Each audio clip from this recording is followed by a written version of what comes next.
An abrupt ending today to former CO Michael Fisher's manslaughter trial, but not as a result of any jury verdict, a hung jury, or any action on the jury's part. News Channel 2's Jolene Ferris has your top story. 5 days into his manslaughter trial, former Marcy Corrections Officer Michael Fisher decided to take a plea. You entered this plea today voluntarily and under no choice. After testimony from multiple witnesses, opening statements and summations from both attorneys, and a few extremely unorthodox requests from the jury to speak personally with the judge, defendant Michael Fisher, charged with manslaughter in the death of Marcy Correctional Facility inmate Robert Brooks, decided to plead guilty to reckless endangerment.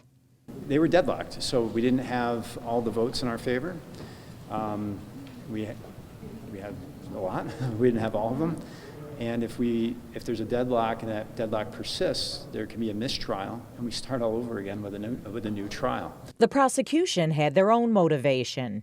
The jury was heading towards being deadlocked or favoring the defendant, so we opted to take the certainty of a plea and jail time.